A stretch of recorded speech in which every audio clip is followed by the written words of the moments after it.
Okay, I'm going to show you how to insert pictures into your PowerPoint because you're going to be doing this all year long. Things that you've made in Inventor that I want you to insert a picture, that I want you to multi-view or whatever, and make it look right. Now you'll notice that my screen is bluer and grayer here. This is called a gradient. In order to make it come into Inventor really well, we kind of need to get rid of that. So if you click on the Tools tab up here at the top of the ribbon and then go to Application Options, Tools, Application Options, and then you click on the Colors tab right here.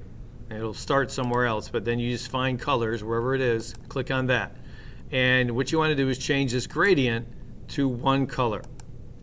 Now you can pick a different color here. You got, that's a bright white, you can do blue, whatever you like. But you want to have a one color here. That's the most important thing.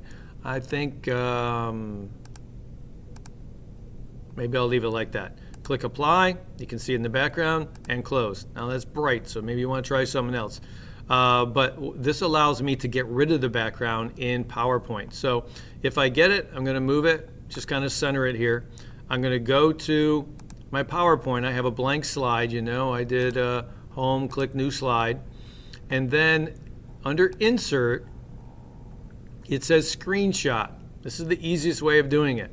Insert, Screenshot, click the down thing, and then do Screen Clipping. Now you see I could click this and would bring in my whole screen of that from Inventor, but then I'd have to crop it a bunch. If I do Screen Clipping like that, you'll see it all grays out, and I've got my little plus sign here. So I can come in pretty close, click, hold my mouse button down. You have to hold the left mouse button down while you do it, and then boom, it brings it in. If you don't like it, click it,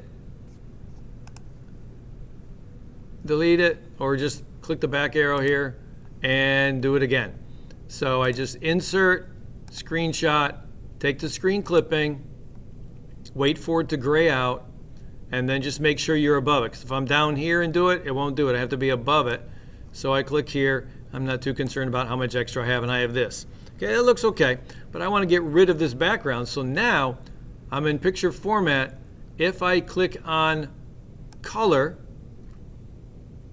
and then set transparent color, under color, transparent color, click that. Now when I click on my blue, it basically makes all that color transparent. So now I have it just by itself. Does that now look a lot better? Sure it does. Now I can size it, I can move it, do whatever I want. So I'm going to be asking you to do this. I'm going to ask you to, wait, here it is right here, to do the picture of the part and the multi-view. So I have a multi-view, the one I did in another video. So I go back here. I actually have my screen clipping up here. You know, you can do this, customize your access toolbar and do other things, but I don't know. But anyways, I can do it from there. But I'm going to do Insert, Screenshot, Screen Clipping, takes me back there. If it doesn't take you there and takes you to another screen, it'll take you to the last screen you used, so you may have to redo it if you didn't get that just right. So this one I can get right on the edges, so I won't even have to worry about making it transparent. I just do that, boom. Make that a little smaller so that it fits, and that's what you're going to be doing for every slide. Now you can change this part. This just happens to be this color for some weird reason. You can change this. I can format the background and make it some kind of gradient thing. That might look better. But that's how you bring them in. That's the easiest way. I'll show you the way I used to do it, just so that you understand another way of doing it. But I used to do File, Save As. Oh, I can't even, not even Save As. I had to do, this is why it takes so long. I had to do File, Save As, hover over that until this does, so I have to do Save Copy As, and then I click this drop down and I change it to a PNG file. This saves it as a picture. So if I put that here, make sure I can find that. I'm going to put it on my desktop so I can find it more easily. And so I save it there. So then I would have a picture. Then I would go to here, come to this other slide that's new, Insert Picture, go to my desktop where my green is. There it is. Double click on it. and I would have this here. But you see, it also does the whole screen. So then I would have to click here. Then I got a picture format, and then crop. Crop, you need to know where it is because you may have to use it. Here's crop. And then I just click these corners and go from here like that. So that's the way I used to have everybody do it until a while ago I found out about the clipping.